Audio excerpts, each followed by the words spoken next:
We all know, being from the hood or the ghetto or the slums or poverty areas, that the whole hood don't be bad. It's just certain areas of the hood that make the whole hood seems bad. And that's everywhere all over America. It's certain streets that give the whole hood just this notorious reputation. I'm from the south side of Toledo, and there's only a couple streets that really gave the south side that notorious reputation. You know, if you from Toledo, Ohio, you already know the south side, the poorest part, most violent part. You know, we had the high school that produced a lot of bullshit. They even tore the high school down, Libby High School. But that whole neighborhood had a notorious reputation, but the whole neighborhood never been bad. And we all know this. That's every ghetto in America, bro. It's certain streets that make the whole neighborhood seems like it's just this rough place. But on the south side, you always had Avondale, ADP. You always had Buckingham, BSGs. You always had Hamilton Park. You always had Tecumseh. You always had the projects, the Brands McClintons, Albertus Browns, the PLs. And you had Junction. But it was one street that stood out from the rest of the streets in the whole city of Toledo, Ohio. And that's the 1100 block of Belmont Avenue. And today I'm about to give y'all the whole backstory from present all the way to the past, how Belmont even formed. And with that being said, I'm Prophet, and this is the story of Belmont Avenue. Now, Belmont Avenue in the 1940s was a predominantly white area. That's crazy. You would never know that because it ain't a white person in sight if they not the police. But my granddad came from Burnt Corn, Alabama. He moved to Belmont Avenue, I want to say in 1941. And he was the first black on Belmont Avenue, you know. And you know how it is. Once blacks start moving in, whites start moving out. And then I don't know who came next, but I want to say Mr. Joe and his wife, Miss Georgia. And then I want to say the Blackmans, Mr. Blackman and Miss Blackman. Now this still early, you know, this before the store and everything. And then you had May Boyd. Then you had Virgie. And so in that time, all the blacks start coming in, and they was killing a lot of white people. Now, if you want to go back to like before I was born, you had, I'm gonna just name all the people who went to jail for murder in that time. They was crazy. They was sociopath, lunatics. They was robbing and murdering. That's what they did. You had Squeaky and his brother, Lawrence. You know, I shouldn't even say their names about this case. I'm going to get back to that because I don't want y'all to know exactly the name who did this. So I'm going to just say what happened, and I ain't going to name no names, and I'm going to mix it in so y'all won't know what happened. But you had Lucky. You know, only reason I'm saying him because he said it on the AR DVD. Lucky went to prison from that area. He robbed a man and stabbed a man 52 times. You had a lady get robbed and raped in the alley. They cut her head off and was fucking her corpse. You know what I'm saying? And now this is before I was born, but stories told to me that they caught one of the motherfuckers on the corpse a day later, you know. You had one of the OGs killed the lady, you know, got off on it and was dating her sister. You had it was just that era of Belmont Avenue. It was just a whole bunch of killers, robbers, strangling motherfuckers. And so I want to name the names, but I can't because some of these people, majority of them dead, but it's a couple of them still living, but they got kids and family. And so you know, and they still walking up and down Belmont, and they probably don't even know their dad did all this crazy shit. But that was the era, I want to say the 70s, the late 70s. I was born in 1980. So that was kind of before I was born. But I heard all the stories and shit. And that's what was going on Belmont Avenue. And the crazy part is Lucky did 22 years for stabbing a man 52 times and killing him. And so Lucky always tell the story like, Lil said, I remember when your mama was holding you. And he went to jail in 1981, you know what I'm saying? And he came home a couple years ago. And so that was like the 70s era. And so the memories I have most, like my vivid memories, my earliest memories on Belmont was probably like 84, 85. And I just remember always being terrified and petrified because it was so many men walking down the street, talking to themselves, kicking trees, punching trees, like bamming their head on the sidewalk. It was just zombies everywhere. And I didn't realize this until me and Ron had that conversation. I was like, Ron, it was crazy in 84, 85. I was terrified. And he was like, yeah, that's when crack first hit. And so I was raised in the crack era. And so you had a guy named Marvin Crenshaw. He was like 6'6", walked down the street talking to himself real fast. Kind of find out he was an ex-NFL star. They slipped him something. You had the guy we called the Dookie Man. He walked down the street, Rah! And he'd see us shit like, get over here, you know what I'm saying? And chase you down the street. You had Harv T. You know, Harv T, you go that end down Belmont towards Fords. It was a store on that end too. I remember I was going down because the Blackmans owned the store by my house. And there was another store all the way to the other end. And I remember going to that other end because they had the pinball machine. You pull back and hit it. And I remember walking down there, and I don't know if it was the Tuggles house, but I just remember Harv T jumping out the window.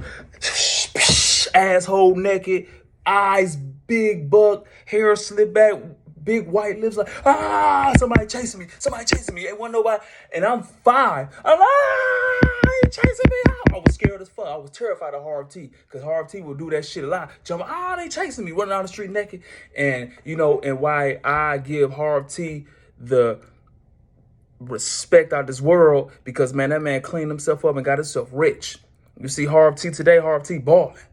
And later on in my life, as I became a teenager, Harv T played a pivotal role of me becoming a rapper, because Harv T was throwing the block parties in the late 90s.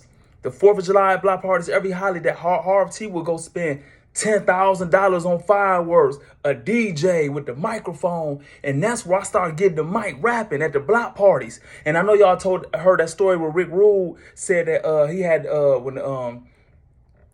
when the old man starts shooting up Dante's house, and Dante run up on him with the basketball and throw the basketball at him and miss, and the dude turned towards Dante about to shoot him, and Rick Rude throw the ball from across the street, hit him in his head, and he fall. That was at the block party that Harv T was throwing. You know, and so Harv T did that. Later on, I ended up doing it and taking it over. But back to the 80s, it was just that era. It was real scary for me. And then right across the street was Frankie Joe. That's Louie and them daddy. Louie and Carrie and them daddy. Man, he was always drunk, man. He always had lumps upside his head. Frankie Joe coming. And, man, we running down the street scared. You go to this end, Frankie Joe. You go in the middle of the block, come to Dookie, man, kicking trees. Then you go that end, Harv jumping out the window. Chase. Man, it was just scary times for me for like 84, 85. It was like Home Alone, like when Home Alone Part 2, when he was lost in New York, everywhere, that crazy, the girl lady with the pigeons. And so it was like that. Until I want to say about 86, 87 is when my people started getting rich and started making the money off the crack. That's when E started making a lot of money. And E, Gin House was the house everybody hung at in the store. And so now the kids, I was 4 and 5, so all them was like 11. So when they like 12, 13 and shit, that's when they started getting the money. You had Big Juice, was probably a little older. But I remember all the guys outside then was who I actually knew. And then all the crazy people, they just disappeared somewhere. And a lot of them just became regular fiends. Like, you know what I'm saying? But like the regular smokers at that time, you had Cool Kitty, which was a killer. Cool Kitty, but he was normal. He had his mind. He was still a gangster. Cool Kitty ain't had no teeth. And he used to whistle down the whole block. You know what I'm saying? And then Cool Kitty used to get chased by the police every day. Like a whole bunch of cars come, Cool Kitty jumping over police hoods. I remember that shit clear as day. And and then you had Lost T, which was my motherfucking role model. Lost T was my first person I ever looked up to in my life. Last T smoked, but Last T used to walk down the street with a radio, with no drawers on, with a gun and shit hanging out. And like he had the radio, he had the boom box and shit. That's kept the whole block live with the boom box. That was Last T. But Last T was a gangster. Last T stayed in jail. Last T stayed robbing everything. Like, but these was the smokers. They was gangsters, bro. Like, so if you was a weak dude in like 87, 88 and all that, man, them niggas would take your shit, bro. Dead serious. The stories, man, where Last T didn't, like Michael Hayworth told that story, like he went up to buy something from Last T, act like he wanted to buy some dope. Like, man, give it up, nigga. This fuck on the Belmont, Hazard County. Cause Mike Hayworth knows from the 1000 block. We from the 1100 block. You know, we had Cal Willis, you know what I'm saying? And like, but one thing I had to admire, God bless the damn, all them dead. Cal dead, Last T dead. And Cool Kitty dead. Damn. That was the crew. That was their crew. And but Cal ended up getting himself together and got rich. You feel what I'm saying? Cool Kitty ended up getting himself together before he died and had a job with the lack with Cool K on the back. You know what I'm saying? Doing good. And so, you know, but Last T, that was my guy, man. Last T was my guy. And you know, I'll never forget Last T funeral. So I'm not jumping back now. Last T died in probably about 7 years ago. And, you know, I was sad, you know what I'm saying? And, you know, Boo Bell and him as cousins. And so we both got tears in our eye. And then Cool Kitty, this when he was still living, man, this nigga, like, tell his story. I'm Cool Kitty. That's Big Dog. Because, you know what I'm saying? And so, and then Cool Kitty, we never heard this nigga sing a day of his life, bro. Cool Kitty started singing. We like, man, what the fuck? And then Beat get up there. Raymond Blackman. Beat always thought he could fucking sing. Man, Beat could never sing for real. Man, this nigga get up there. It's so hard to say good, man. Nigga, me and Boo Bell look at each other, fall out crying, man. Boo like, man, what the fuck is this, a talent show? And so, I know I'm jumping ahead, but let me go back to the 86, 87. But the older guys outside you had was Rob Carter. You know, he got life in prison. Corey Blackshear. You got Kimbo. You had Mo Jr. You had Gino. God bless the dead. Gino dead. You had Dion. Dion dead. You had Quincy. Quincy dead. You had Fred. Fred dead. And I'm not talking about my nephew, Lil Fred, my nephew, Lil Quincy. These is their dads. You know what I'm saying? You had Rick Hadley. You had Big E, you had Big Juicer, you had Rodney Blackman, you had D Nice, you had Big E. I'll be forever. But then, you know, Thomas and Kurt, they went to the military, and you had Chester Newsom. Like, a lot of y'all probably would know them. That was way back. They all went to the military and shit though. And then you had DG Lee, Jeff T, like I said, Beak, Boo Bell. And you had my cousin, Little E. And it seemed like he, you know, E was the man. Like E and everybody flocked to his house. So it seemed like he orchestrated a lot of stuff. He was the youngest out of everybody I just named, but E was a hustler. And all the shit went cracking at my Aunt Jen house next door to my mama. My mama lived at 1145 and Jen lived at 1143. You know, but everybody I named hung either at the Belmont store or at E house. And so I remember being 7, 8, and I'm watching E with a chip bags full of crack. I watched E cook the crack up. Me and Laurel, and they probably like, y'all, you ain't never did that shit in front of y'all. But me and Laurel was 7 years old, 8 years old, watching them cook up crack in the kitchen, and then that, like, watching them put it in chip bags and shit. And me and Laurel used to try that shit. We like 7, and we knew the baking soda and all that shit, but we kept fucking it up. But anyway, but you know, at that time, I remember it was called, you know, before that, now I was too young. Remember that the hood, there was D-Boys, C-Boys, Pony Boys, and all that stuff like that. But when I got like old enough to recognize it on Belmont, it was called Black Gangsters, Rolling Stones. And everybody wore black bandanas, all black and shit. And basically threw up and didn't even know, like, basically was throwing it up. But, and so that's how that formed. And, now, you had Fred Carter. Fred was like super ruthless to everybody. Fred was a robber, you know. And so I just remember so many, and I know y'all hear this a lot because I got the whole On the Yard DVD talking about Fred. But instances that stuck out with Fred to me is I remember, I don't know, Fred was into a smile Pinewood. He had took CC Ragley bike, and CC is the y'all. He ain't from Belmont, but he was going with Crystal at that time, so he was hanging on Belmont. And CC is the one who rode the bike from Toledo to LA to stop gun violence. But Fred had took his bike and did a drive-by on the bike on Pinewood, nigga, and you just hear the shots like all the way from Pinewood to Belmont. And so that's who Fred was. And then Fred ended up getting killed by the police. They had with the Sandusky, somebody owed them money. They went down there, basically pulled a kidnapping and shit, and drove back to Toledo, had a shootout with the police on the way back. He ended up getting locked up. He was only 17 at the time, so he was in Sandusky, Ohio. They wasn't used to shit like that in Sandusky at that time. And so, CC got locked up. The one had the bike. CC was with him and his mama, and I forgot the other guy's name, but they all got locked up. They all did 10 years. Fred broke out of jail and later on get killed by the police in the hotel. And so that's what happened to Fred. Then Dion get killed by the police party. They all died like the same month. That's why I say Fred, Quincy, and Dion died the same month. And Dion, that was my Uncle Russell's stepson, my cousin. And then you had Quincy. They all got killed. I want to say Quincy died first. He got killed. And then Quincy got killed.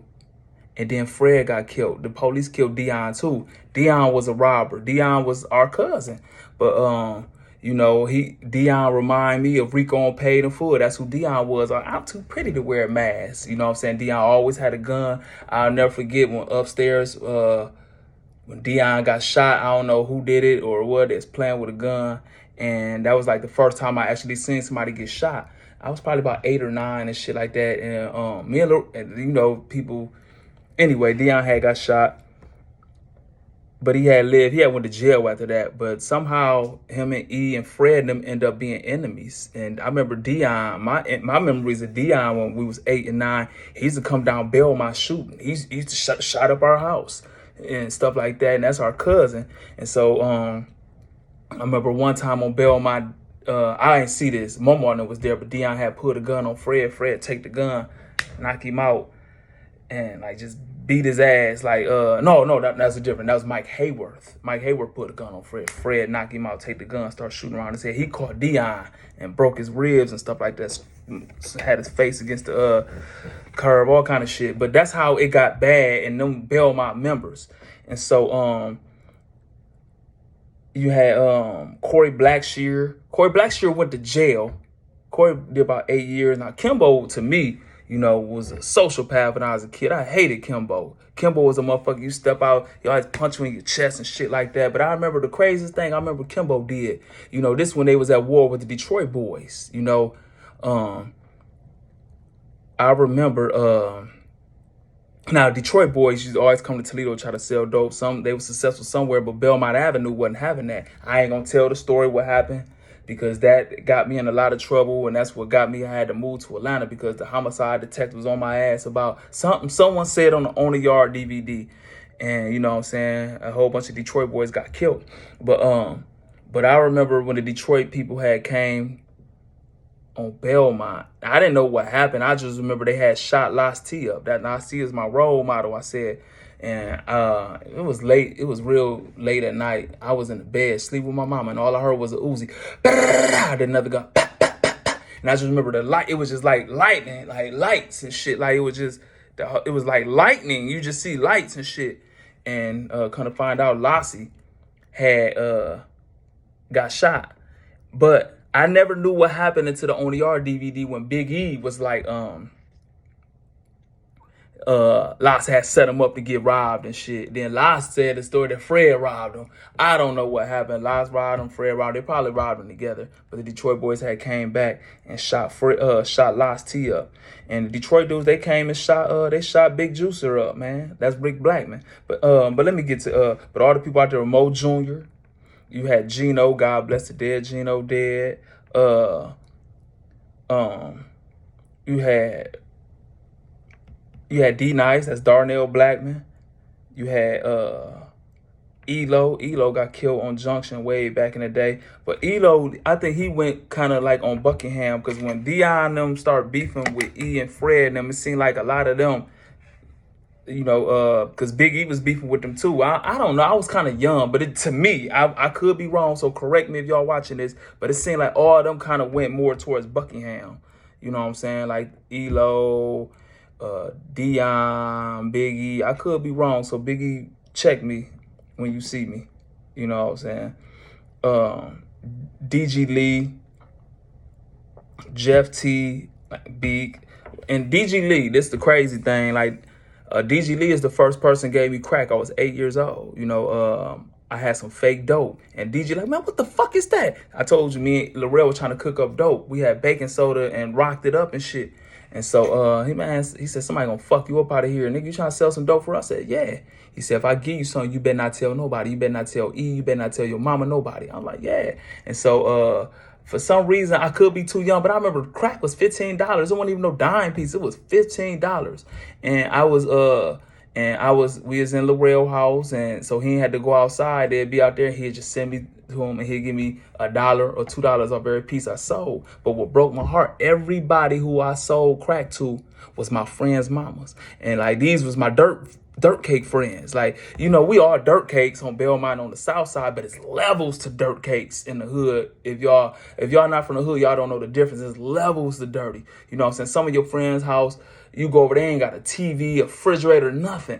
And those was the mamas who was coming buying crack. And it's like, boom, light bulb. They mama smoke crack. That's why they ain't got shit. And it broke my heart. And I never wanted to sell crack again. DG ended up getting locked up.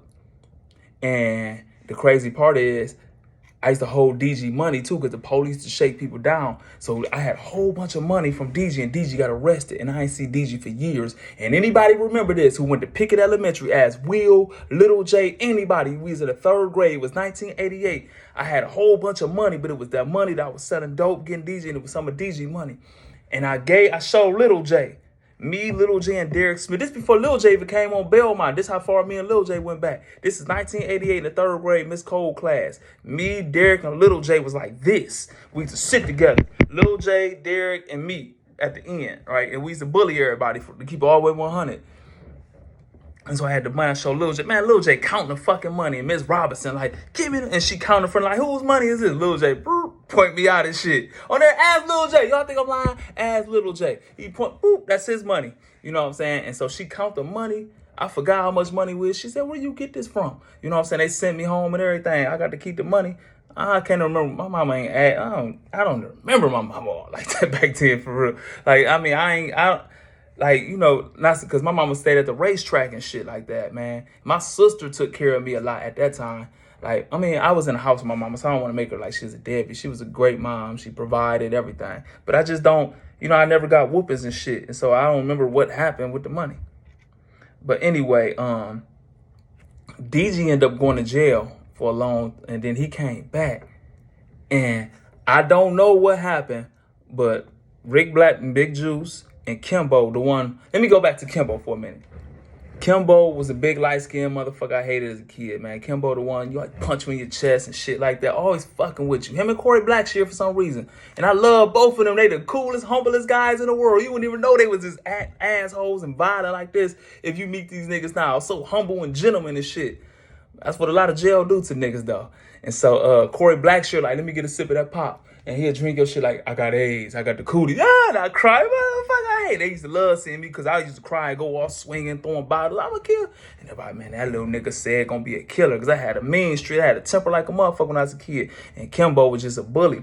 But I remember Kimbo, man, like, Kimbo type of nigga, car ride down, and he just shoot the car up. And I'm thinking they do it for no reasons, but they had this rule on Belmont when I was a kid. Like, if you see Michigan tags, you shoot the car up. You see a nigga wearing red or from they shooting the car up. On Belmont, you couldn't come down there if you wasn't part of this block or part of the family. Nigga like, man, where you from? And man, Kimbo will whoop your ass, man. I remember one time, it was in the alley on Belmont and Forest. Man, they beating this nigga with, man, 2x4s, baseball bats. I'm talking about forever, bro. Then I remember one man, this is an old man come on Belmont, bro. They ain't know who he was. Man, they beat the brakes off this man, man. I just see Kimbo over. Man, Kimbo about 6'5", big motherfucker, hands like this. I mean, he the main one. Everybody stumping this man out just because he went from Belmont. Old man come to buy some liquor. That's how Belmont was in 87, 88. And stuff like that, but I wasn't scared then because now I'm Belmont. I already done sold crack out. Like I know where guns at and everything. I'm walking around with a gun. They not mine. It was my sister's gun.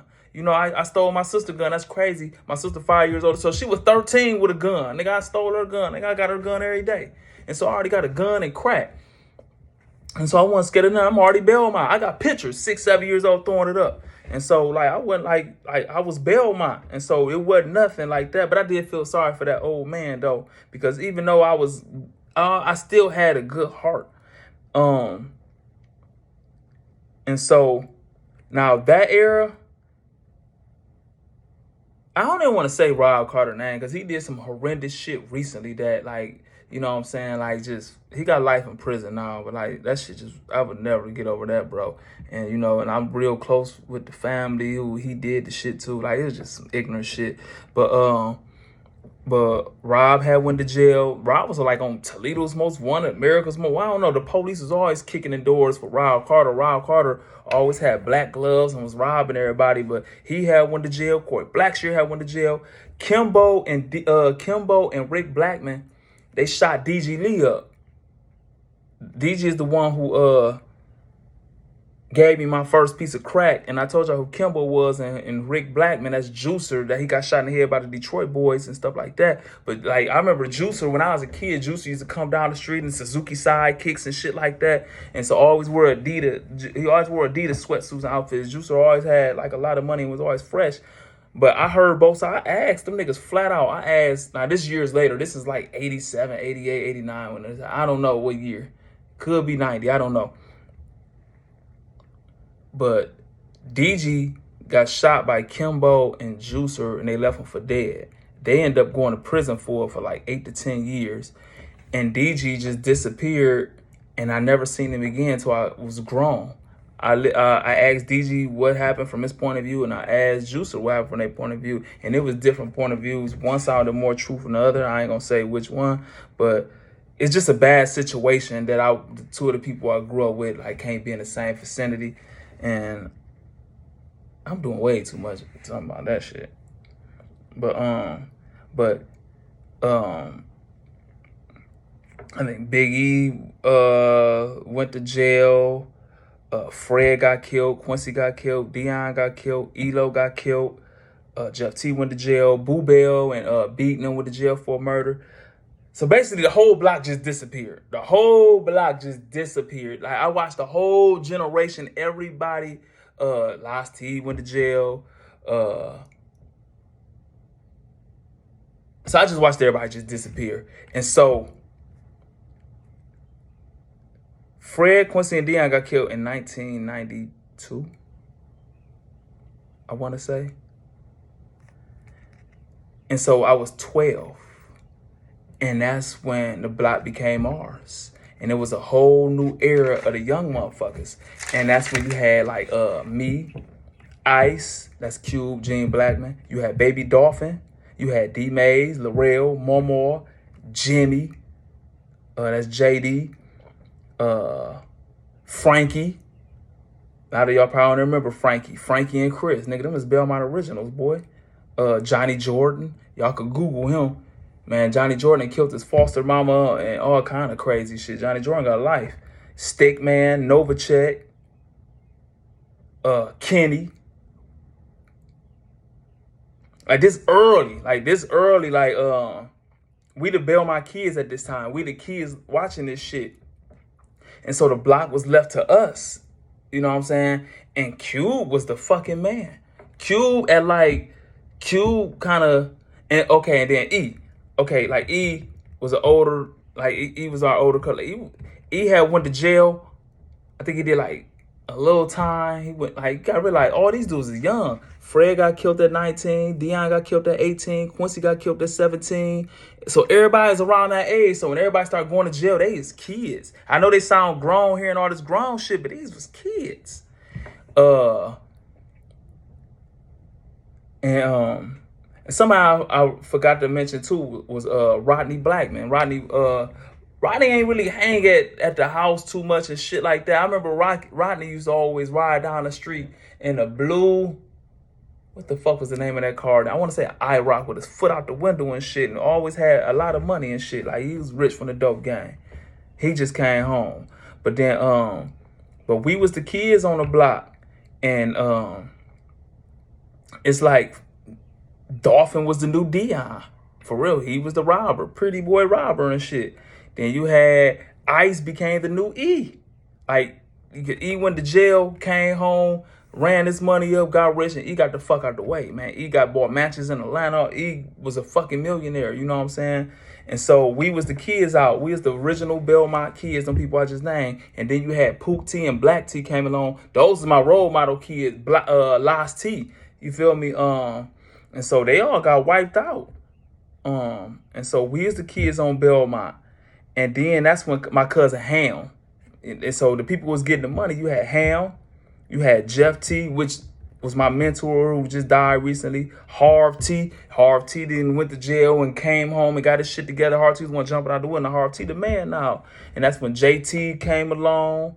You had Rich Bell, Honey Bun. That's when Smoke first came. Mo, Coates. And so that was probably like, that's after Fred and them died. So that's like about 93, 94. And Ham was the fucking man. Q was the man. Jeff T was the man. Jeff and Harv. And so that was, and that's, we used to play basketball then a lot. That's when E got the full court basketball in the back of his mom's house. And that's where we hung at all day. And all I did was hoop and fight. Every kid I named, I done fought on Belmont, bro. Me and Dante used to fight. Me and Momo used to fight every day. Me and Baby Dolph used to fight every day. Me and Stick used to fight.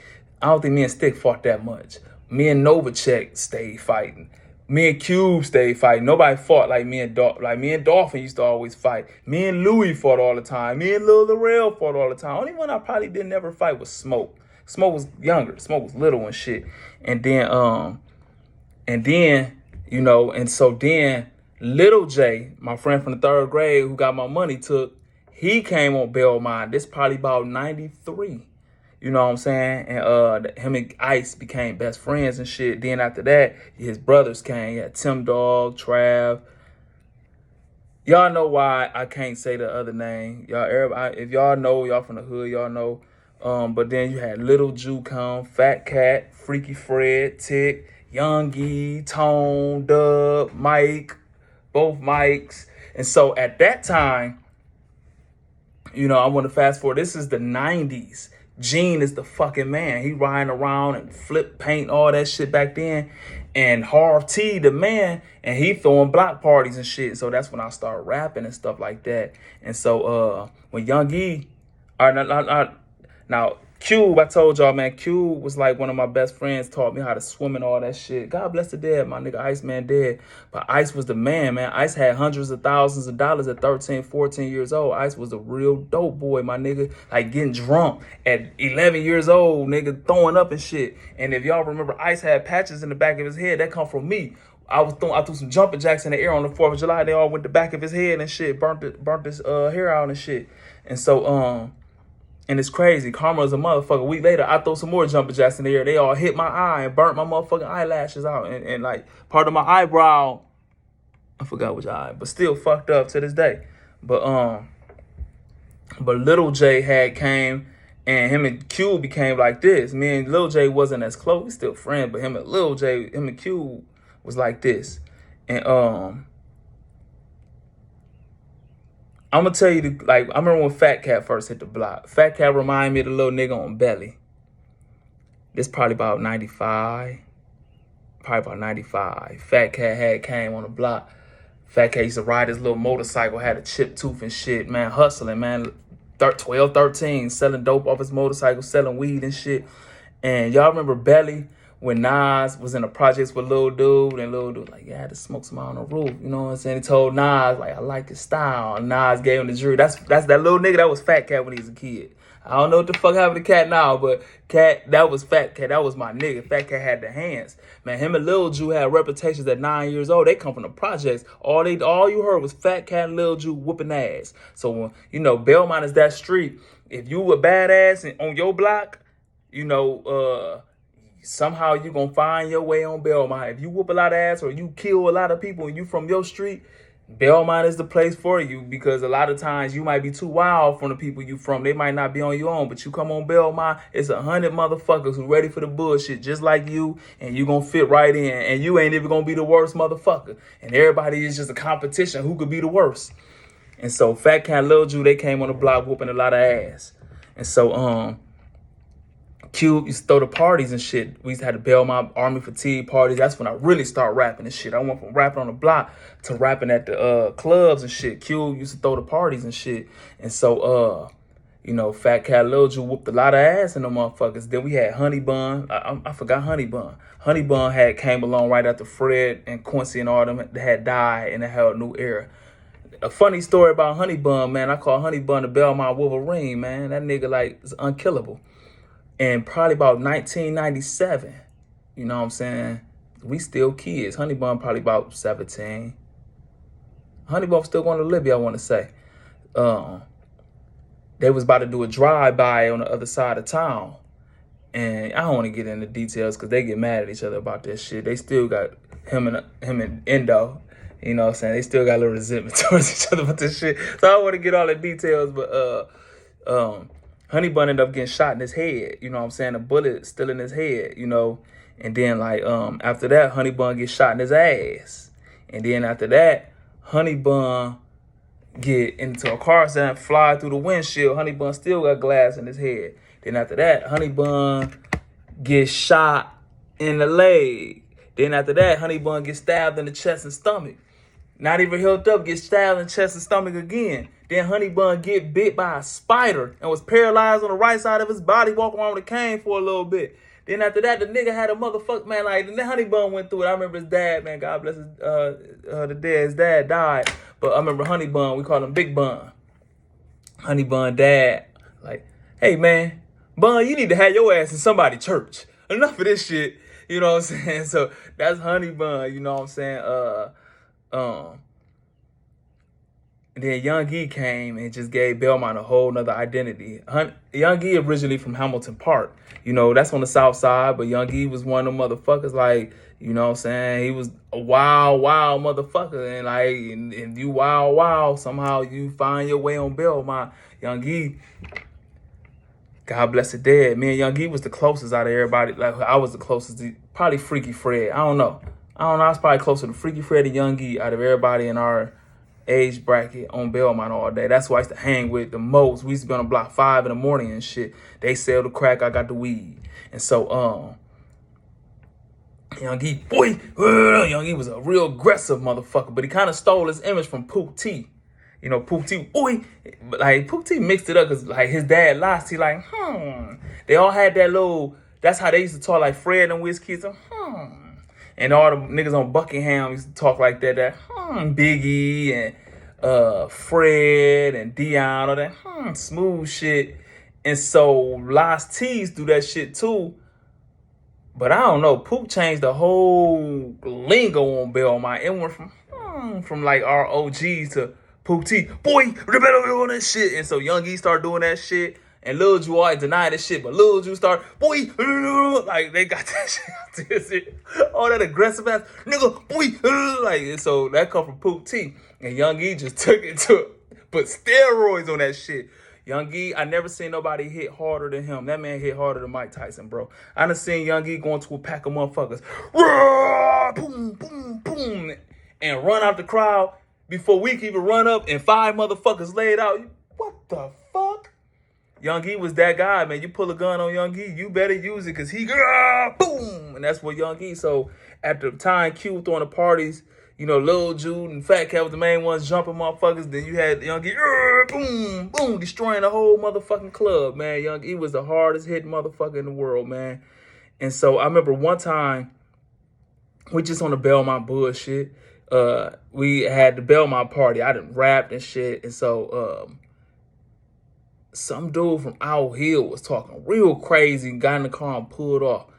And so after we used to leave the parties, we used to hang out at Howard's and BP. That was on Detroit and Monroe. And so we see the dudes, man, Tickle went up on like, man, run them pockets. And so dude like, nigga, I ain't, before he could say anything, Lil Ju, was it Lil Ju or his fat cat? No, it was Lil Ju caught him, bow. Then Tick caught him, bow. I ain't like the nigga. And I usually, when it was too deep, I ain't getting that shit, man. But I socked dude, bow. Man, and so, man, we end up stumping dude out and shit.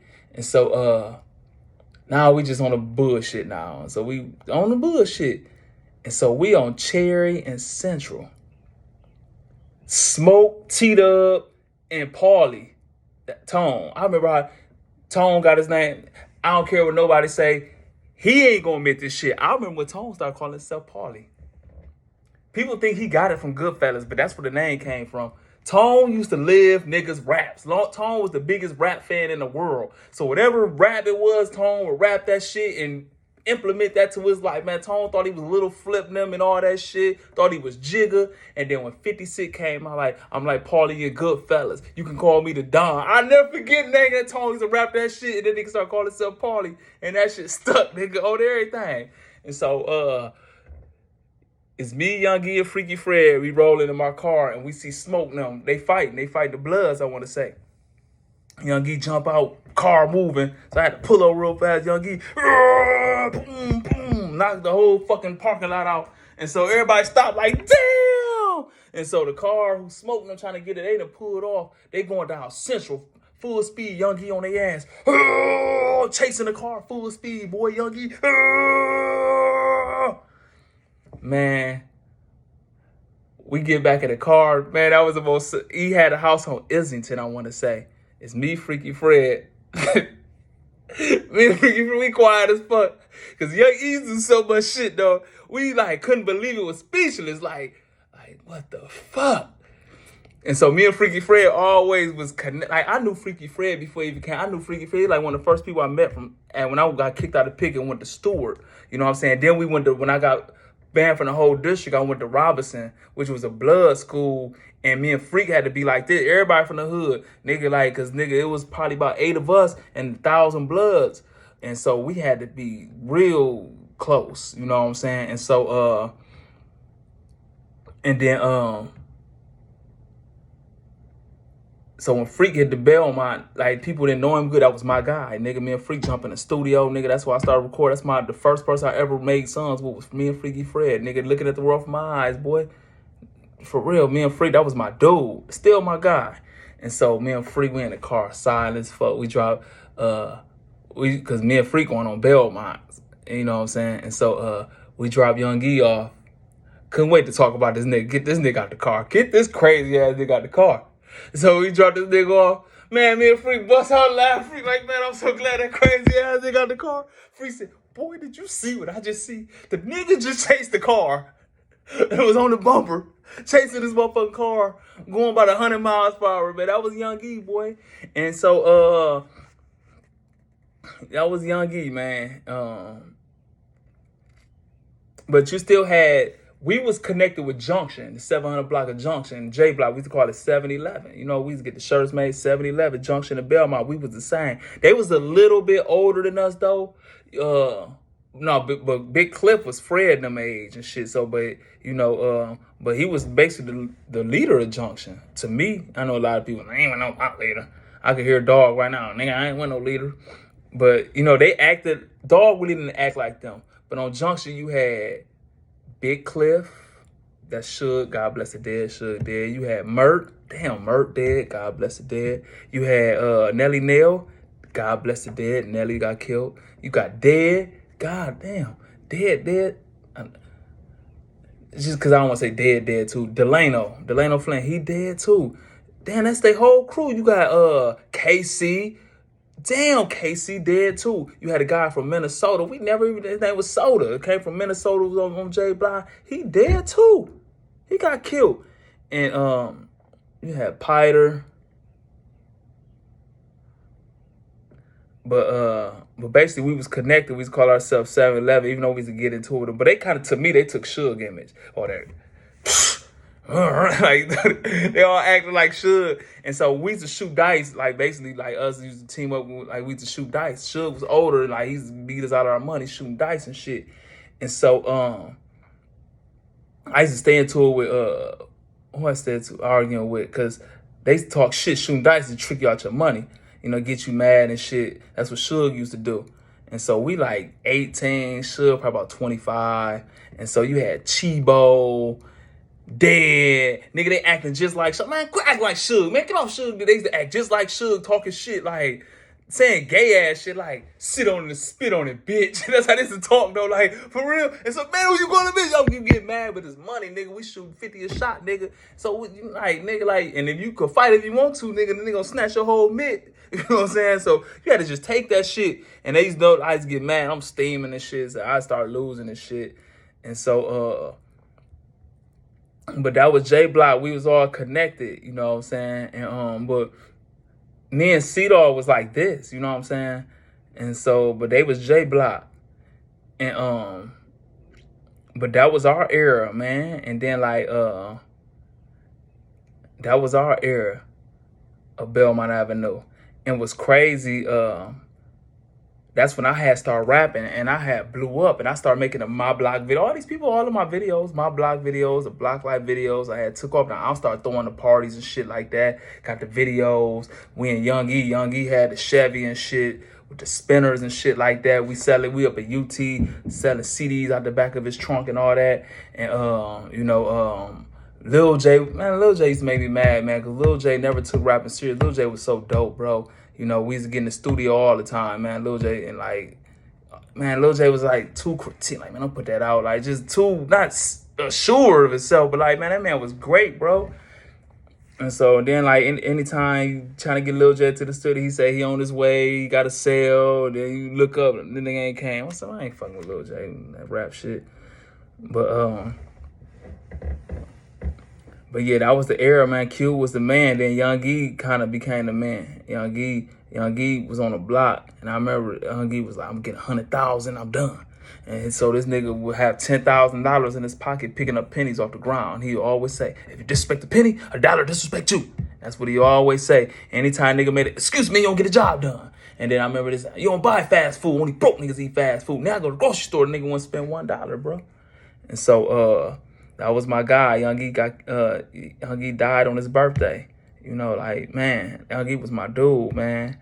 And so now I put this documentary out called On the Yard, and I'm giving a whole backstory about Belmont Avenue. And like I said, the police got a hold to it, started harassing me. They done raided my mama's house with my name on a search warrant. I wasn't even selling crack. I had the weed. I introduced, you know, people used to go to Country Chris, God bless his soul, and Moot on our block to get the weed. But I went to Moot and I bought a half ounce of weed and I sold it and I went back and got an ounce and I went back, kept flipping until I was getting a pound. From Moot had a house on Bloom. On the 1000 block of Bloom, I want to say, or 9. If I'm wrong, Moot, fact check me. And so, nigga, I moved up to like 10 pounds where I wasn't even getting it for. And I used to sack 4 pounds up, and like I had the weed on Belmont, and I introduced nickel sacks and shit. And then Paulie started getting the weed, then Smoke, and then Stickman. We had the Yellow House. That was Stickman shit. Stickman had that motherfucker pumping with the weed. And so I took all my money I made from weed and started investing in music, started investing in parties and the t-shirts like that. And I made my first album. I made like 15,000. Then I followed up with my second album, which was Block Music. I made $20,000 off that album. Dead serious, selling CDs, $10 a CD. And then I dropped that documentary, and I was up. I was done hustling. I dropped that documentary, gave the history of Belmont, and I was done. I was up. I moved to Atlanta. I couldn't do no more shows. Police raided my shit. Police ended up playing crack on me. I ended up going to jail and shit like that. Police playing dope on me. I go to Atlanta. And so when I left, the kids was JoJo and Little Fred was my nephews. You know what I'm saying? And we had such a bad influence on JoJo and Fred and Day Day. If you look at my old videos, the kids in the videos, that's Fred and Day Day. Little Fred is Fred Carter's son, the one got killed by the police. That's my nephew. My sister was pregnant with little Fred when Fred's father got killed. JoJo, I was smoking weed at that time. I started smoking weed when I was probably 10. I stopped at 12. But JoJo was born in 90. And so, man, we had JoJo smoking at like 2, 3 years old. Man, we had him throwing up. We had JoJo. JoJo was the worst fucking kid in the world, bro. JoJo was in houses getting raided as a baby, bro. Like, dead serious. I remember Joe Mathis, they was at Harv Teenham house, him and Maurice Davis, Mo. They was wanted for murder. And the house got raided with JoJo in it. He was 2 years old, run down the street, cry. The police raided the house. They caught Joe Mathis. He ended up doing about 12 years for that shit. And Mo ended up going to jail too. But let me rewind a little bit. I told you how I used to fight. Well, how I used to fight so much. But what changed that? What changed our block in our era is when it was probably like 93, 94. We kid. I was the fighter. I fought everybody. It's a person who was on Belmont at that era. And that's kind of before Fat Cat, Lil Ju, Tim probably was. That's kind of before them too. But all I did, I fought all the time. And like I used to fight at the Doug every day because the dudes on Pine Woods, they was Bloods. They used to try to come to the Doug. But we couldn't go to Smith Park. And so, no, y'all can't come to the Doug. Nigga, I went to Smith Park, nigga, and had to fight every day. Nigga, they jumped me and shit, boy. And so, no, you niggas can't come to the Doug, so I'm fighting every day and shit. Nigga, you had the wrong color on, had the wrong way, nigga, I'm whooping your ass at the Doug. And so, I remember Pook T was like, I told Pook T, boy, So Pook T like, boy, you fighting, you picking your fights. You keep getting these fights every day, said. My name wasn't even Prophet yet. And you ain't got one lump. And so I remember trying to lose, trying to let people hit me just so I can press Pook, come with a black eye and shit. Like, look, nigga, like, that's what I mean. I trained you. You're my soldier. Battlefield. Like, man, Pook was crazy as fuck. Man, God bless the dead. Pook T dead too. But now fast forward time, man, Pook was so fucking crazy, bro. I remember Pook made a motherfucker stand still while he pulled his dick out and pissed on it. Nigga was so terrified of Pook. I watched Pook T go to a motherfucking headbutt him and knock him out, bro. Pook was fucking crazy, bro. And so, now, my nephews, Little Fred, JoJo, and Day Day, they was like the only kids on the block. And then the only kid had came after that, you had Courtney had came, C4. I was still hustling a little bit, but I was up, man, from music, bro, and shows. Nigga, I had Ohio Player, was on every song, on every radio station in Ohio. I'm getting booked. And so I moved to Atlanta, 2005, 6. I moved to Atlanta. When I come back, Fred, now, so our era, we old now, shit. So now you got Little Fred, you got C4, you got motherfucking Little T, you got Chucky, you got Tall T, you got Twine, all these little kids who I talked to and made them leave Belmont. You got Bam Bam. Ask Bam Bam. Bam Bam got mad at me. It's like, man, why you keep letting these little niggas on the block? When we was kids, you used to make us leave. Nigga, I'm too old for that shit now. Nigga, y'all make the little niggas leave. They don't listen. Well, I don't know what to say. Y'all coming at them wrong because people always listen to me because I know how to talk to people. And so these is the block dudes now. And so, but they was different. Our era was more hustlers and they was just straight gangbangers. All they did was fight and kill. All like, my nephew Lil Fred got killed. My nephew Lil Dede got killed. Lil Quincy got 35 to life. Tall T got about, I don't know how long he got. I want to say 20 something, but I don't know. Lil T and the feds. Norv been shot up so many times. You got, Bam Bam in jail. All of them is gone too. So every era of Belmont just literally just disappeared, bro. Wiped out from death or jail, bro. And you know, and so at that time when Fred was grown, when I left to Atlanta, I had Fred. Before I left, man, Fred, I coached basketball. I did so much shit. How do y'all see me do the charities? Now, I've been doing that. I've been feeding the homeless. I've been coaching kids. I've been throwing block parties, giving book bag giveaways and shit like that. I've been doing that. I've been doing that. But they were just so caught up this nigga from Belmont, the gangbanger. But you know, I always got discredited. But I coached like Lil Springer, man. That was my point guard at the Doug. I had Fred and Quincy, all them hooping. And so Fred was speaking Spanish at like 3, 4 years old. Man, that was my baby, man. How I got set around, that's how I had Fred, bro. Taught that kid how to walk, ride a bike, hoop, everything. And so I had him on the right path. And I see the older dudes. I forgot about Russ. Damn, I forget about my own cousin. You had Russ. That, like, I bought Russ on Belmont, you know what I'm saying? And that was one of the worst mistakes I could have did, man. That was my little cousin. That was my man. That was Russ and the Feds. But Fred, they couldn't wait till I left so they could got a hold of Fred, bro. And so when I left, Fred turned them out. Fred turned out. They laughing saying that shit. I remember one dude was like, yeah. Like, hey, little Fred got them hands. Like, y'all got any fighting and shit. Like, because he was a boxer. And so when he got killed, I was mad at all my friends, bro. I wanted to kill every last one of them, even before I wanted to kill anybody who I thought did it. I was so mad at them. I was so fucking angry. Like, y'all in tears. I told y'all this the results. Because a lot of them came to Belmont late. They didn't see the generation before us disappear. I witnessed that. I lived through his dad dying and all that. I witnessed that. And so, Fred ended up getting killed, you know. Now, you got to realize I'm coming back from Atlanta and shit. You know, no, I had got stabbed. I had came back and I had got stabbed. That's how I got all these staples and shit. That was me. It wasn't even no gang shit. It was, that's another day. But anyway, Fred was grown when I come back. Fred basically the leader of the new Belmont shit. And, he ended up getting killed. Norbert got shot in the car. Lil Juice was like, damn, Lil Juice. I forgot Lil Juice. That's Rick Blackman's son, Lil Rick Black Jr. And so at the time we thought the North Side did it. You know, they making little songs and shit, and the whole war broke out. And now I'm Mr. Positive doing all these charities. Cause I ain't give a fuck about none of that shit. I wanted to kill everybody who I thought was involved. Nigga, I'm front line of a war. Nigga, too old to be frontline this shit, nigga. Like, old as fuck out there gang banging, basically.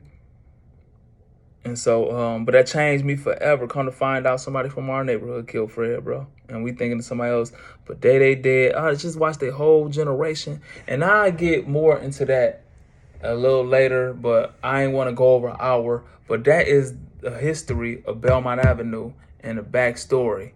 And so, if y'all want to hear the older people from that era I was talking about, y'all can go watch my documentary On the Yard, man. But one love, Prophet, Mocmoud from Belmont Avenue, 1100 block of Belmont, and that's the backstory to Belmont Avenue for real.